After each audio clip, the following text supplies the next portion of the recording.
आज हम पढ़ने जा रहे हैं जो हमारी इलेक्ट्रोस्टैटिक्स यूनिट थी, फर्स्ट यूनिट। उसके अंदर जो फर्स्ट पार्ट में जो टॉपिक थे हमारे न्यूमेरिकल्स करेंगे उसके हम। जैसे हमारा जो न्यूमेरिकल का पोर्शन है वो रहेगा आज का based on Coulomb's law and the principle of superposition. तो फर्स्ट न्यूमेरिकल आप देखिए, calculate the net force acting on 1 coulomb charge placed at the corner of clock due two charges placed at corner as shown in the diagram and the distance of each charge from the center is 1 metre. ये आपको given है, ये clock है, circular दे रखा है आपको। Circular clock के जो ये कॉर्नर्स हैं इसके ऊपर ये चार्जेस की वैल्यू गिवन है आपको। इन चार्जेस के कारण इस सेंटर के ऊपर आपको चार्ज दे रखा है 1 कूलम। वहाँ पर आपको फोर्स निकालनी है, नेट फोर्स जो होगी।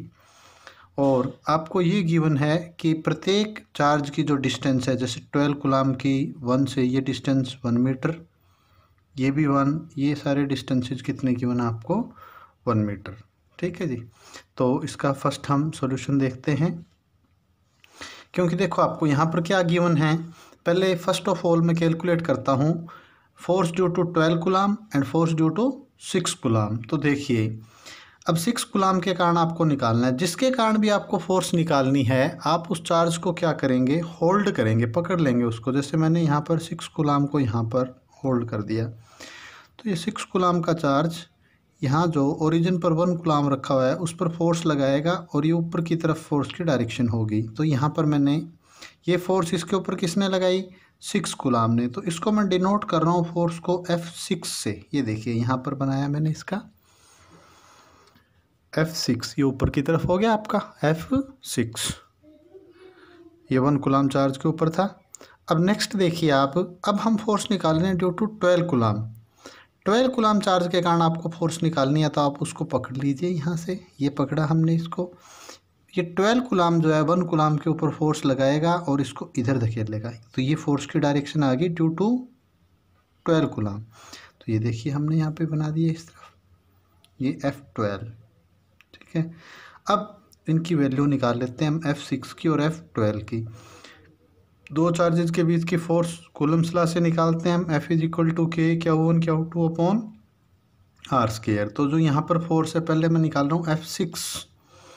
F6 किसके कारण थी, 1 कूलम और 6 कूलम के कारण। तो कितना आ गया, K 6 इंटू 1 डिवाइड बाई 1 का स्क्वायर, ये डिस्टेंस दोनों के बीच की, ये आ गया आपके पास 6K।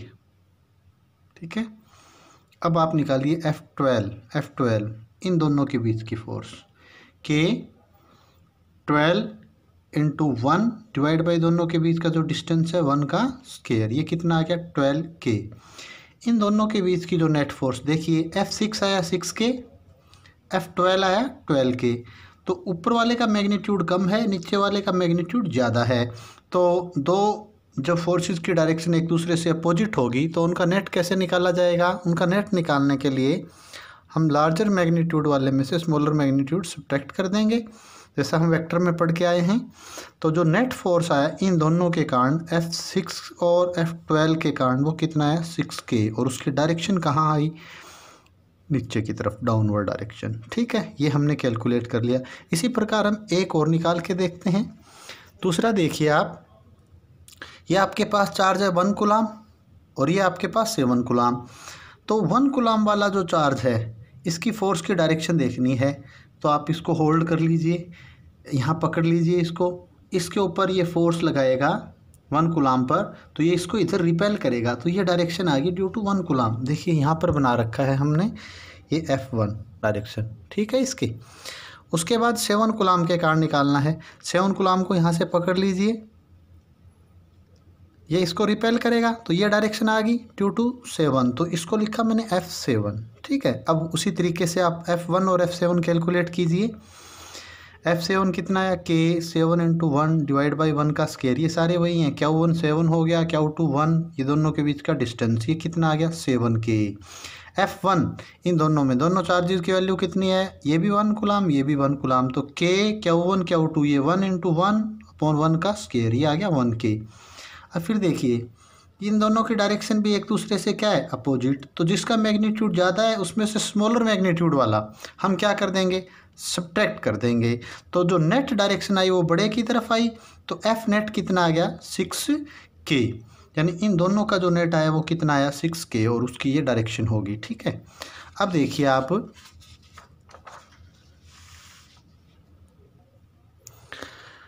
हमने जो फोर्स निकाली थी, इन दोनों के कारण जो फोर्स आई थी वो कहाँ आई थी, डाउनवर्ड डायरेक्शन में, तो मैंने इसको रिप्रेजेंट कर दिया एफ से।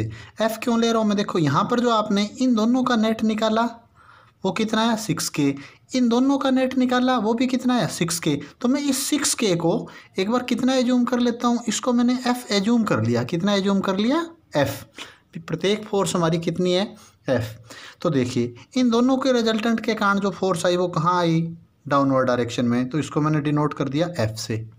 फिर मैंने किसकी निकाली 7 कूलाम और 1 कूलाम की, इन दोनों के कारण जो डायरेक्शन आएगी फोर्स की वो कहाँ आएगी, ऊपर की तरफ आएगी। ये देखिए यहाँ निकाल रखी है हमने F नेट, तो ये जो डायरेक्शन है फोर्स की F नेट, ये क्या मान रखा है हमने F, तो ये भी मैंने क्या मान ली यहाँ पर F, इसको यहाँ रिप्रेजेंट कर दिया।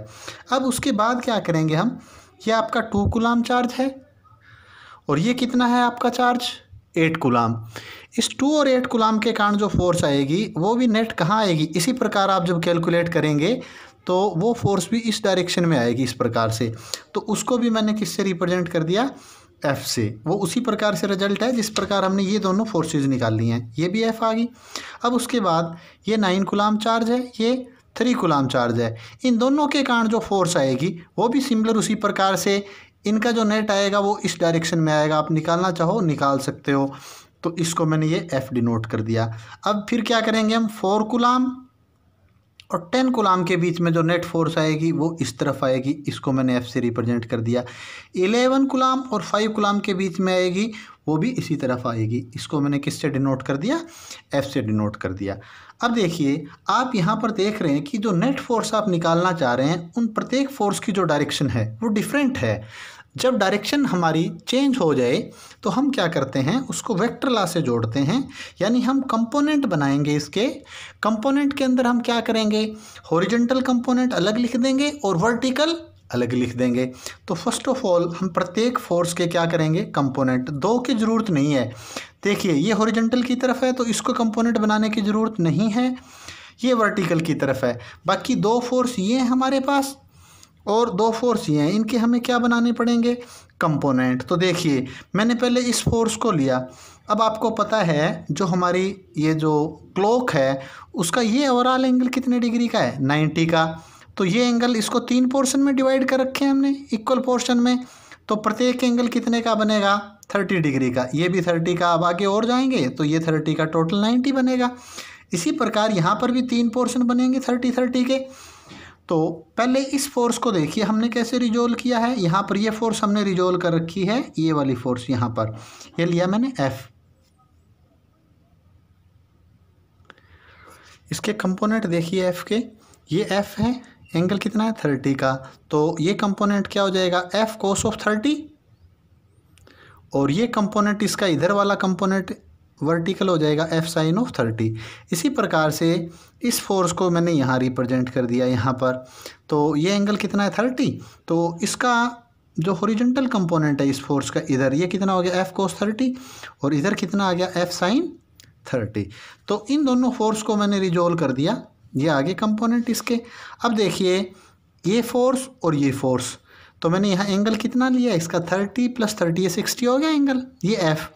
ये कंपोनेंट कितना हो गया F cos ऑफ 60, इसका हॉरिजॉन्टल कंपोनेंट इस फोर्स का, और इसका वर्टिकल F sin ऑफ 60। अब इस F को यहाँ रिप्रेजेंट कर दिया मैंने, इस F का यहाँ पर जो हॉरिजॉन्टल कंपोनेंट है वो फिर से क्या हो गया F cos ऑफ 60, और इसका वर्टिकल कंपोनेंट कितना हो गया F sin ऑफ 60। तो यहाँ से आप देखिए इन दोनों फोर्सेस के जो वर्टिकल कंपोनेंट है वो एक दूसरे को क्या कर देंगे, यहाँ पर कैंसिल आउट कर देंगे। तो जो नेट फोर्स इधर बची वो कौन सी बची, सिर्फ हॉरिजॉन्टल की तरफ। तो जब आपको सेंटर के ऊपर, ये जो सेंटर था क्लॉक का, जो हमने यहाँ डायग्राम के अंदर ऐसे रिप्रेजेंट किया था सेंटर के ऊपर, इसके ऊपर जो नेट फोर्स आप निकालना चाह रहे हैं वो कितनी आ जाएगी। देखिए क्या करेंगे हम, 2 तरीके से, net horizontal force plus net vertical force. तो किससे रिप्रेजेंट करा मैंने इसको, net force at centre FO is equal to FH plus FV। FH है यहाँ पर net force along the horizontal. Horizontal की तरफ देखिए नेट फोर्स कितना आया, एक तो ये कंपोनेंट हॉरिजॉन्टल की तरफ, ये डायरेक्ट है हमारे पास F, उसके बाद इन दोनों फोर्स के हॉरिजॉन्टल कंपोनेंट कितने आए, F cos 30 F cos 30, दो हो गए हमारे पास 2F cos of 30। अब उसके बाद ये जो दो फोर्स थी उनके हॉरिजॉन्टल कंपोनेंट कितने हैं, F cos 60 F cos 60, तो कितना हो गया 2F cos of 60। अब आगे हम वैल्यू पुट कर देंगे, FH कितना आ गया, F cos 30 कितना हो गया √3/2 cos 60 1/2, तो ये आ गया F plus under the √3F plus ये आ गया F, ये हो गया हमारे पास 2F plus under the √3F। Vertical component देखिए फोर्स का कितना है, वर्टिकल ये नीचे की डाउनवर्ड है देखो, तो FV कितना है हमारे पास मैग्नीट्यूड में, इसकी वैल्यू है F के इक्वल। तो net force at centre O, FO कितना हो गया, net force along the horizontal plus vertical, तो ये हॉरिजॉन्टल का है हमारे पास, यहाँ पर FH 2F plus under the √3F I cap minus, दूसरा देखिए आप कितना है वर्टिकल की तरफ, माइनस क्यों लिखा, क्योंकि ये किस तरफ है, कौन सी डायरेक्शन में है, ये डाउनवर्ड में, तो माइनस का F, और इसके साथ हमने क्या लिखा J कैप। J कैप इसकी क्या बता रहा है, डायरेक्शन बता रहा है अलोंग Y एक्सिस, नेगेटिव का मतलब नेगेटिव Y एक्सिस की तरफ है। तो अब हमने जो F नेट लिया था वो क्या एज्यूम किया था, F के इक्वल, और उसकी वैल्यू कितनी आई थी 6K, तो यहाँ पर आप F की वैल्यू 6K पुट कर दीजिए। 6K पुट करने के बाद ये हमारे नेट फोर्स आ जाएगी on the centre of globe, ठीक है जी। अब इसी प्रकार से सेकंड क्वेश्चन भी देखिए इसका, यहाँ पर भी आपको एक सिस्टम ऑफ चार्जेस दे रखे हैं। Find the net force on 1 coulomb charge placed at origin, यहाँ पर 1 कूलम का चार्ज हमने ओरिजिन पे रखा है और इनके ऊपर नेट फोर्स निकालनी है, किसके कारण, जो ये पूरा सिस्टम है यहाँ पर 1 मीटर पर 1 कूलम का है, 2 मीटर पर 8 कूलम का है, 3 मीटर पर 27 कूलम का, और इस प्रकार 10 मीटर के ऊपर जो हमारा चार्ज है वो है 1000 कूलम का। इनके कारण नेट आपको फोर्स फाइंड आउट करनी है। देखिए कैसे करेंगे हम, 1 कूलम के ऊपर आपको फोर्स निकालनी है इस 1 कूलम पे इसके कारण, तो क्या करेंगे हम, जिसके कारण निकालनी है उसी को हम क्या कर लेंगे, होल्ड कर लेंगे। इसको मैंने यहाँ से पकड़ लिया, ये पॉजिटिव इस पॉजिटिव को क्या करेगा, रिपेल, तो इसके ऊपर जो फोर्स की डायरेक्शन आएगी 1 कूलम पर 1 कूलम के कारण ये आई F1। अब मैं 8 कूलम वाले चार्ज को यहाँ पकड़ लूँगा, इसके ऊपर फोर्स निकालनी है, ये इसको क्या करेगा उधर रिपेल, तो इसकी फोर्स की डायरेक्शन भी इधर, 27 को करूँ इधर। तो यहाँ देखिए जितने भी हमारी फोर्सेज हैं उन सब की डायरेक्शन क्या आ रही है, सेम। तो यहाँ पर कंपोनेंट बनाने की हमें ज़रूरत नहीं है, जैसा कि हमने पिछले टॉपिक में किया था, यहाँ पर फोर्स की डायरेक्शन क्या थी, डिफरेंट, तो हमें हॉरिजॉन्टल और वर्टिकल में उसको रिजोल्व करना पड़ा था। अब यहाँ सारी फोर्सेज की डायरेक्शन क्या है, एक ही तरफ, तो नेट फोर्स आपको निकालनी है सेंटर O पर, ओरिजिन पर, तो क्या होगा, फोर्स एट ओरिजिन क्या होगा, force due to 1 coulomb plus force due to 8 coulomb due to force due to 27 up to force due to 1000 coulomb charge. तो ये किस प्रकार से हो जाएगा हमारे पास, सिंपल कूलम्स लॉ लगाएंगे हम। देखिए क्या बन गया ये हमारे पास, F is equal to K Q1 Q2 upon R का स्क्वायर। तो ओरिजिन के ऊपर नेट फोर्स कितनी आई, पहले में कितना है, 1 कूलम पे निकाल रहे हो, किसके कारण, 1 कूलम के कारण, दोनों में डिस्टेंस 1, तो ये 1 का स्क्वायर प्लस, अब देखिए K Q1 कितना है 1, तो दूसरा चार्ज था वो कितने का था 8 कूलम का, तो 8 कूलम वाला जो चार्ज है उसको मैं क्या लिख सकता हूँ, 8 को 2 का क्यूब अपॉन डिस्टेंस कितना था 2, तो ये 2 का square plus K Q1 1 coulomb, Q2 कितना था 27 को क्या लिखा जा सकता है 3 का क्यूब डिवाइड बाई 3 का स्क्वायर, ऐसे चलेगा ये। अब देखिए यहाँ पर K कॉमन आ गया, यहाँ कितना बचा 1, यहाँ कितना बचा 2, यहाँ कितना बचा हमारे पास 3, ये टर्म कितने तक थी 10 तक, क्योंकि यहाँ पर था 1000 को क्या लिख सकते हैं हम, अप टू ये था ना यहाँ पर हमारे पास K 1 into 10 raise to power ये कितना हो जाएगा 3 डिवाइड बाई 10 का स्क्वायर, तो ये 10, तो हम ये जानते हैं कि जो सम होता है एन नेचुरल नंबर का, ये मैथमेटिकल फॉर्मूला है हमारे पास, क्या था, n into n plus one divide by two. N क्या है यहाँ पर, जो लास्ट नंबर, जहाँ तक हमारा लास्ट नंबर है, यहाँ पर लास्ट नंबर कितना है आपका 10, तो n की वैल्यू यहाँ कितनी हो जाएगी 10, कितना आ गया FO इज इक्वल टू के, n कितना है 10, n plus one, 10 plus one कितना हो गया 11 डिवाइड बाई 2, ये कितना आ जाएगा हमारे पास, यहाँ पर इसको कैंसिल करेंगे 5, ये आ गया 55 के। तो जो ओरिजिन के ऊपर नेट फोर्स आई वो कितनी है हमारे पास 55 के। ठीक है, ये जो हमने दो क्वेश्चन पढ़े ये किसके ऊपर बेस्ड थे, ये हमारे दोनों क्वेश्चन बेस्ड थे सुपरपोजिशन प्रिंसिपल के ऊपर। हमने किसी एक चार्ज के ऊपर चार्ज के ग्रुप के कारण क्या निकाली, फोर्स निकाली थी। अब अगला देखिए, आगे जो न्यूमेरिकल हम करने जा रहे हैं वो हमारे पास हैं किसके ऊपर बेस्ड हैं। हमें कुछ फिजिक्स में ऐसी प्रॉब्लम दी होती है जिसमें वो चार्ज के बारे में इक्विलिब्रियम पूछता है कि ये चार्ज इक्विलिब्रियम में कब होगा, क्या इसकी पोजीशन होगी, तो वो हम क्वेश्चन करने जा रहे हैं। तो पहला मैं एक बार एक एग्जांपल के थ्रू ही डिस्कस कर रहा हूँ, बहुत ही सिंपल एग्जांपल है। देखिए, two similar charges Q are placed at fix distance L from each other. ये क्यू चार्जेस हैं दो, इन दोनों के बीच का डिस्टेंस कितना है L. Where should the third charge Q be placed, तीसरा चार्ज मैं कहाँ पर रखूँ, so that charge Q is in equilibrium, कि वो तीसरा चार्ज किसके अंदर आ जाए, इक्विलिब्रियम के अंदर आ जाए। तो देखिए, ये हमारा जो चार्ज का सिस्टम था, दोनों चार्ज का सिस्टम मैंने यहाँ पर बना दिया। हम इसकी जितनी पॉसिबिलिटी है सारी इसके अंदर डिस्कस करेंगे। ये हमारे पास, इसको मैंने मान लिया 1 फर्स्ट पॉइंट और इसको मान लिया मैंने सेकंड पॉइंट, दोनों के बीच का डिस्टेंस कितना था L।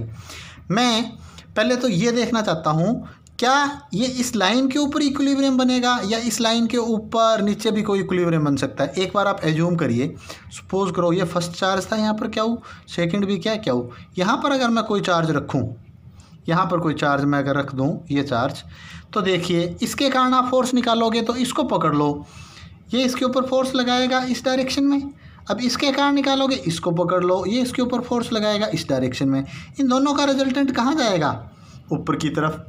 क्या ये दोनों फोर्स कभी एक दूसरे को कैंसिल आउट कर सकती हैं, ये कभी भी कैंसिल नहीं करेंगी। इक्विलिब्रियम के लिए क्या है, दो फोर्सेज अगर लग रही हैं तो उन दोनों का नेट कितना होना चाहिए 0, 3 लग रही हैं तो तीनों का नेट कितना होना चाहिए 0। बट यहाँ पर हमारे पास सिस्टम ऑफ 2 चार्ज है और एक के बारे में इक्विलिब्रियम पूछ रहा है कि तीसरा कब इक्विलिब्रियम में होगा। तो तीसरा इक्विलिब्रियम में निकालना है तो उसके ऊपर लगने वाली नेट फोर्स कितनी होनी चाहिए 0। तो यहाँ तो पॉसिबिलिटी है ही नहीं, जितने भी इक्विलिब्रियम की पॉसिबिलिटी है वो इस लाइन के ऊपर है। तो देखिए, पहला मैं यहाँ डिस्कस करता हूँ, अगर उस तीसरे चार्ज को मैं यहाँ रख दूँ तो क्या वो इक्विलिब्रियम में होगा। देखिए, हम पहली पॉसिबिलिटी इसकी चेक करते हैं। ये सपोज करो मेरे पास एक पॉजिटिव चार्ज है, तो ये भी पॉजिटिव, ये भी पॉजिटिव, इसके कारण इस पर फोर्स देखिए, ये इसको रिपेल करेगा तो force due to first charge इधर होगी, दूसरे के कारण ये भी पॉजिटिव है, ये भी इसको रिपेल करेगा, इधर होगी। तो यहाँ पर इक्विलिब्रियम की पॉसिबिलिटी नहीं है, यहाँ पर इक्विलिब्रियम नहीं बन सकता आपका। क्यों, क्योंकि दोनों फोर्स क्या होंगी, दोनों एक ही डायरेक्शन में तो ऐड होंगी, एक दूसरे को कैंसिल नहीं कर पाएंगी। इसी प्रकार यहाँ देखिए, आप इस तरफ देखते हैं हम, यहाँ पर भी ये मैंने पॉजिटिव चार्ज यहाँ रखा, तो ये फर्स्ट के कारण देख रहे हो, इसको आप होल्ड पकड़ लो, यहाँ पर ये इसके ऊपर फोर्स लगाएगा, ये इधर भागेगा। अब दूसरे कारण इसको पकड़ लो आप, ये इस पर फोर्स लगाएगा, ये इधर भागेगा। तो यहाँ पर भी दोनों फोर्स की डायरेक्शन क्या आ रही है, सेम आ रही है। तो ना तो इधर इक्विलिब्रियम पॉसिबल है, ना ही यहाँ पर इक्विलिब्रियम पॉसिबल है। अब हम देखते हैं इन दोनों के बीच में किसी पॉइंट पर इक्विलिब्रियम। यहाँ मैंने कोई चार्ज रख दिया, जैसे ये देखिए, ये क्यू चार्ज मैंने इस पॉइंट पर रख दिया। तो अब क्या होगा, ये पॉजिटिव, ये भी पॉजिटिव, ये पॉजिटिव, डायरेक्शन देखनी है फोर्स की, तो जिसके कारण देखनी है उसको पकड़ लो। इसको मैंने पकड़ लिया, ये इसके ऊपर फोर्स लगाएगा, ये इधर भागेगा। तो पहले चार्ज के कारण ये फोर्स आ गई F1 इधर, दूसरे कारण निकालनी है, इसको पकड़ लो, ये इसके ऊपर फोर्स लगाएगा, ये इधर भागेगा। अब देखिए, दोनों फोर्स की डायरेक्शन क्या आ रही है, एक दूसरे से अपोजिट। इक्विलिब्रियम कब आएगा, इक्विलिब्रियम तब आ जाएगा जब दोनों फोर्स एक दूसरे को क्या करे, बैलेंस, यानी जब दोनों का रिजल्टेंट 0। तो अब आप क्या करोगे, for Q in equilibrium F1 should be equal to F2। देखिए F1 कितना है, कूलम्स लॉ के Q1 Q2 upon R square. मैंने मान लिया इस चार्ज को जो रखा था उसकी डिस्टेंस यहाँ से कितनी एज्यूम कर ली मैंने, x। तो बची हुई डिस्टेंस कितनी होगी, L माइनस एक्स। देखिए K फर्स्ट चार्ज कितना है Q, दूसरा कैपिटल Q अपॉन x का स्क्वायर। दूसरा देखिए K, ये चार्ज कितना है हमारे पास Q, ये कैपिटल Q, ये कितना डिस्टेंस L माइनस एक्स का स्क्वायर। इनको जब आप सॉल्व करोगे तो ये x की वैल्यू कितनी आ जाएगी, L/2। यानी तीसरे चार्ज को आप एग्जैक्टली मिड में रख दोगे इस न्यूमेरिकल के अंदर, तो तीसरा चार्ज किस में हो जाएगा, इक्विलिब्रियम, यानी उसके ऊपर कोई नेट फोर्स नहीं लगेगी। अब देखिए इस न्यूमेरिकल से हम कुछ कंक्लूजन निकालते हैं या हम पॉसिबिलिटी देखते हैं कि इस न्यूमेरिकल में और क्या क्या पॉसिबिलिटी हो सकती थी। क्या इस चार्ज का मैग्नीट्यूड यानी इसकी वैल्यू, अगर ये चार्ज ज़्यादा वैल्यू का होता या बहुत ही कम वैल्यू का होता तो क्या इक्विलिब्रियम की जो पोजीशन थी वो चेंज हो जाती। तो यहाँ से देख लीजिए आप, चाहे कितनी वैल्यू का ये चार्ज होता, ये दोनों एक दूसरे को क्या कर रहे हैं, यहाँ पर कैंसिल आउट कर रहे हैं ना। तो इस चार्ज के मैग्नीट्यूड के कारण, यानी जिस चार्ज का आप इक्विलिब्रियम निकाल रहे हो उसकी वैल्यू के कारण, उसका बड़ा होना या छोटा होना, उसके कारण इक्विलिब्रियम की जो पोजीशन है वो चेंज नहीं होगी। ठीक है, ये फर्स्ट हो गया, magnitude of charge does not change equilibrium position. फिर देखिए सेकंड, नेचर के अंदर हमें देखना है कि वो चार्ज पॉजिटिव है या नेगेटिव। कहता है पॉजिटिव या नेगेटिव होना भी इस चार्ज का इक्विलिब्रियम की पोजीशन को क्या नहीं कर पाएगा, चेंज। क्यों नहीं कर पाएगा, देखो अगर ये यहाँ पर जैसे पॉजिटिव लिया है मैंने तो दोनों तरफ पॉजिटिव आ जाएगा, अगर नेगेटिव लिया है तो दोनों तरफ क्या आ जाएगा, नेगेटिव। फिर भी ये क्या हो जाना है, कैंसिल आउट। तो दो चीज़ों का, एक तो उसकी मैग्नीट्यूड का और दूसरा उसके नेचर का, इक्विलिब्रियम की पोजीशन के ऊपर कोई भी इफ़ेक्ट नहीं होगा। ठीक है, ये आपका सेकंड हो गया।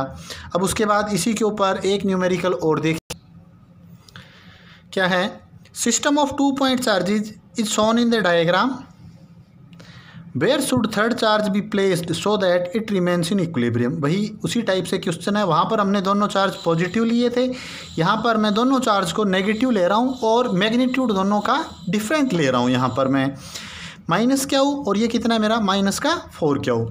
तो देखिए ये चार्जेस ले लिए हमने। अब हम पीछे वाले न्यूमेरिकल में ये पढ़ चुके हैं कि साइड वाली पोजीशन के ऊपर इक्विलिब्रियम आना पॉसिबल नहीं है। तो अब हम यहाँ डायरेक्ट करेंगे कि मान लिया मैंने जिस चार्ज को इक्विलिब्रियम में चेक करना है उसको बीच में किसी पॉइंट पर रख दिया, वो डिस्टेंस कितनी मान ली मैंने, x। ठीक है, अब क्या करते हैं हम, देखिए अगर आपको इस चार्ज का इक्विलिब्रियम देखना है तो इसके ऊपर लगने वाली नेट फोर्सेज कितनी होनी चाहिए, 0। तो देखिए अब फर्स्ट, ये फर्स्ट है, ये क्या है सेकंड, इसको मैंने मान लिया। तो फर्स्ट के कारण इस पे फोर्स निकालनी है, तो जिसके कारण निकालनी है उसको पकड़ लो आप। ये माइनस क्या हुआ, इसको पकड़ लिया मैंने। अब ये चार्ज किधर दौड़ेगा, ये पॉजिटिव है ये नेगेटिव, ये इस तरफ दौड़ेगा। तो पहले के कारण जो फोर्स लगेगी उसकी डायरेक्शन ये। ठीक है, अब दूसरे के कारण निकालो आप, इसको पकड़ लो, इसके ऊपर चेक कर रहे हो ना, इसको पकड़ लो, इस पर इफेक्ट देखो, ये चार्ज इस तरफ दौड़ेगा तो ये नेट फोर्स होगी। अब इसको इक्विलिब्रियम में रखना है तो दोनों फोर्स क्या है, अपोजिट हैं, ये इक्वल अगर हो गई तो इस पर नेट फोर्स 0, यानी ये इक्विलिब्रियम में आ जाएगा। F1 is equal to F2, क्या हो गया, K F1 इन दोनों के बीच की force Q into capital Q upon x का स्क्वायर। F2 कितना है, K 4Q into Q divide by L minus x, ये x है, टोटल L था, तो ये बचा हुआ डिस्टेंस कितना हो गया हमारे पास, यहाँ ये आ गया L माइनस एक्स। तो ये L माइनस एक्स का स्क्वायर। आप यहाँ पर ये मैग्नीट्यूड के कारण कंफ्यूज नहीं होगे, यहाँ अगर नेगेटिव यूज़ करते हो तो यहाँ भी आएगा, वो नेगेटिव क्या कर देगा, एक दूसरे को कैंसिल। अब आप इसको सोल्व करोगे तो सोल्व करने के बाद ये आपके पास आ जाएगा x is equal to L/3। ठीक है, अब नेक्स्ट देखिए, दो टाइप के न्यूमेरिकल हमने कर लिए, दोनों को पॉजिटिव ले लिया, अब दोनों को नेगेटिव। और हमने एक ही चीज़ का इक्विलिब्रियम चेक किया है, किसका, तीसरे चार्ज का इक्विलिब्रियम हमने चेक किया है। ठीक है, इस न्यूमेरिकल के अंदर हमने जो सिस्टम ऑफ चार्ज लिया है उनमें दोनों का नेचर डिफरेंट है। यहाँ पर देखिए, एक तो हमारे पास नेगेटिव चार्ज है और एक क्या है, पॉजिटिव। इससे पहले एक न्यूमेरिकल में दोनों पॉजिटिव थे, एक में दोनों नेगेटिव। अब देखिए स्टेटमेंट क्या है क्वेश्चन की, system of 2 point charges is shown in the figure, where should third charge be placed so that it remains in equilibrium. ये सिस्टम दे रखा है 2 चार्ज का, आप तीसरा चार्ज कहाँ रखो कि वो तीसरा चार्ज किसके अंदर रहे, इक्विलिब्रियम के अंदर रहे। तो हम पहले चेक करते हैं। देखिए ये डायग्राम बना दिया मैंने इसका, इसको फर्स्ट मान लिया, इसको क्या मान लिया मैंने, सेकंड। दोनों के बीच का डिस्टेंस क्या है, एल। तो पॉसिबिलिटी हम सारे 1 बाय 1 चेक करके देखेंगे। देखिए आप, मैंने इसके राइट साइड में ये पॉइंट ले लिया, राइट साइड में इस पॉइंट के ऊपर मान लिया कि एक बार मेरा ये जो चार्ज है मैंने इसको पॉजिटिव कंसीडर कर लिया, क्योंकि आपको बता रखा है मैग्नीट्यूड और नेचर के कारण कोई इफेक्ट नहीं होगा। तो अब देखिए फर्स्ट के कारण, देखिए ये फर्स्ट है, ये फर्स्ट, इसको मैंने पकड़ लिया। अब ये चार्ज किधर दौड़ रहा है, ये पॉजिटिव है ये नेगेटिव। तो पहले के कारण फोर्स की डायरेक्शन ये, दूसरे के कारण चेक करना है, ये पॉजिटिव ये भी पॉजिटिव, ये दूसरे के कारण फोर्स, तो इसको पकड़ लो आप, ये इस पर फोर्स लगाएगा, ये इधर दौड़ेगा। तो F1 इधर आ गया, F2 इधर आ गया। यहाँ से देखने पर तो हमें ये लग रहा है कि दोनों फोर्स की डायरेक्शन एक दूसरे से क्या है, अपोजिट है। और अगर ये दोनों एक दूसरे के बराबर हो जाएं तो इस पॉइंट पर हमारा क्या आ जाएगा, इक्विलिब्रियम आ जाएगा। तो एक तो पॉसिबिलिटी ये, अब हम चेक करेंगे कि यहाँ इक्विलिब्रियम है या नहीं। तो देखिए F1 इसके कारण कितनी होगी, क्यू अपॉन दोनों के बीच का डिस्टेंस, ये डिस्टेंस है L और ये डिस्टेंस है x, L प्लस x का स्केयर। F2 ये क्या हो गया, charge F2 K, charge 4Q, ये Q अपॉन दोनों के बीच का डिस्टेंस x का स्केयर, ये हो गया हमारे पास। तो अब ये देखिए आप, चलो इसको देखते हैं। एक तो ये पोजीशन थी हमारे पास, अब दूसरी पोजीशन और देखिए। अगर मैं जो तीसरा चार्ज जिसका इक्विलिब्रियम चेक करना है उसको मैं इस सिस्टम के लेफ्ट में रख के देखता हूँ, यहाँ रखा मैंने, देखिए यहाँ पर क्या है, यहाँ पर रख दिया। वो डिस्टेंस उसी प्रकार से जैसे ये डिस्टेंस x लिया था, यहाँ से मैंने ये डिस्टेंस कितना एज्यूम कर लिया, x। फर्स्ट के कारण इस पर फोर्स निकालने, तो फर्स्ट को आप पकड़ लोगे, ये पॉजिटिव ये नेगेटिव, तो ये डायरेक्शन आएगी फोर्स की। अब सेकंड के कारण, ये सेकंड को पकड़ लो आप, ये पॉजिटिव है ये भी पॉजिटिव, ये इसको रिपेल करेगा, तो F2 की डायरेक्शन।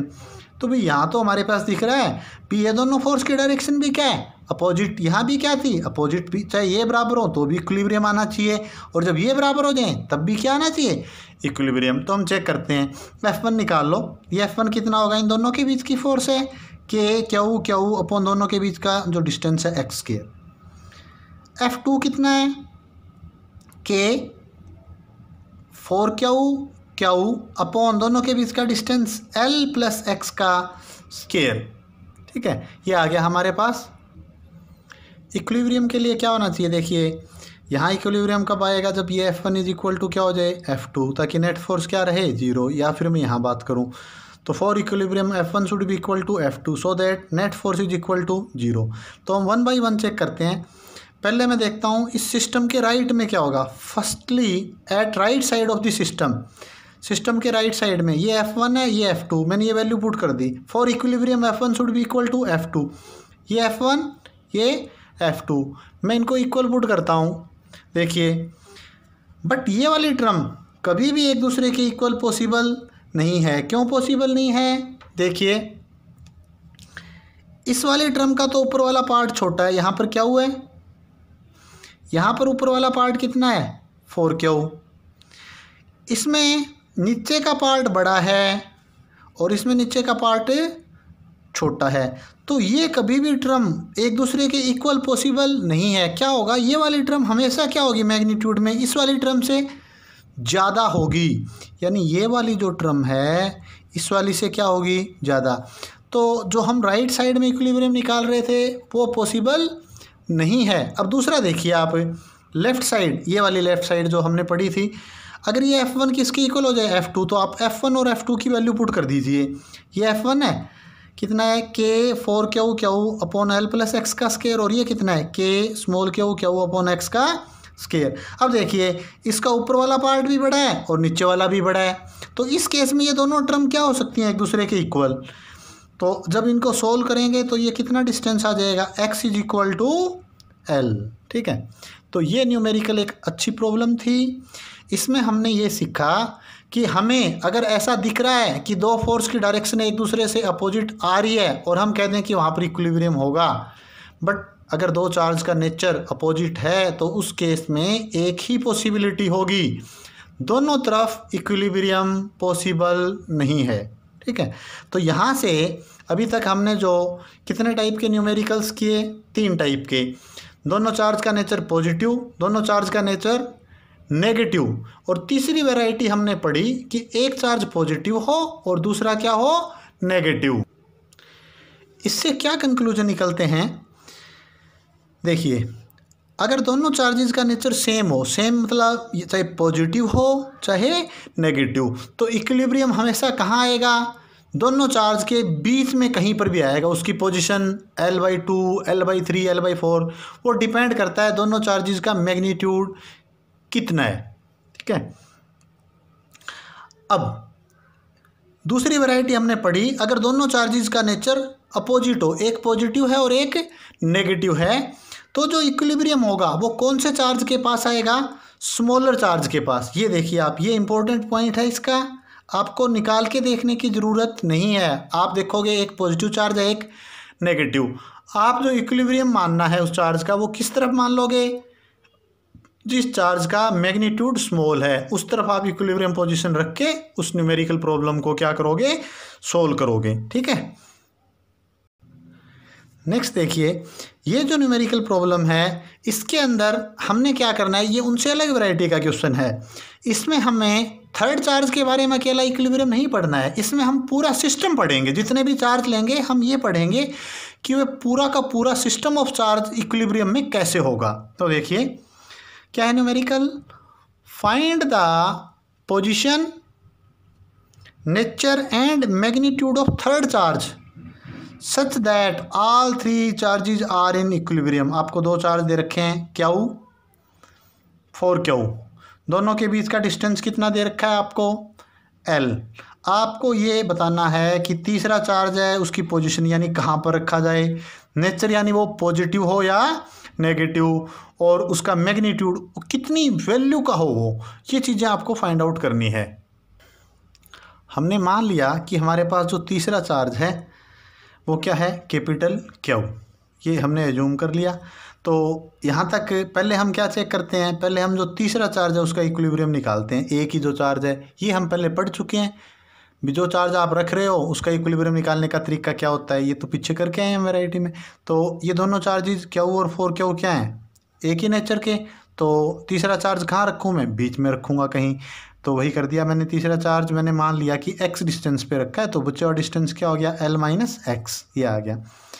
तो इसके ऊपर जो फोर्स लगेगी, एक बार यहाँ पर फोर्स ड्यू टू फर्स्ट, देखिए दोनों डिस्कस कर लीजिए आप। ये चार्ज अगर पॉजिटिव होगा, एक बार क्या ले रहा हूँ मैं, पॉजिटिव, तो इसके कारण निकाल रहे हो, इसको पकड़िए आप। ये क्या करेगा, इसके ऊपर फोर्स लगाएगा इस तरफ, ये इसके ऊपर फोर्स लगाएगा इस तरफ, दोनों फोर्स की डायरेक्शन अपोजिट आ रही है। ठीक है, अगर नेगेटिव होगा तो ये चार्ज जो है पहला इसको इधर खींचेगा और दूसरा इधर खींचेगा, तब भी फोर्स की डायरेक्शन क्या आएंगी, अपोजिट आएंगी। तो आप एक बार Q चार्ज रख दिया, फॉर Q इन इक्विलिब्रियम, इसके ऊपर लगने वाली पहले चार्ज के कारण फोर्स है F1, दूसरे के कारण F2, वो इक्वल होनी चाहिए। तो मैंने वही F1 कितना आया, Q into Q upon x का स्क्वायर। F2 कितना आया, K 4Q into Q upon L-x का स्क्वायर। सोल्व करिए आप, x कितना आ गया, L/3।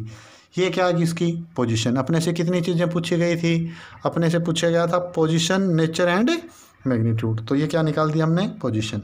अब नेचर की बात है, नेचर यानी वो पॉजिटिव लें या नेगेटिव, यहाँ पर हमने दोनों डिस्कस किए हैं, वेदर पॉजिटिव और नेगेटिव, ये देखना है आपको। अब आप ये देखिए, ये चार्ज तो हमने इक्विलिब्रियम में चेक कर दिया, ठीक है, ये इक्विलिब्रियम में है। अब आपको क्या चेक करना है, आपको ये चेक करना है कि एक कोई और चार्ज देखते हैं जो इक्विलिब्रियम में कब आएगा।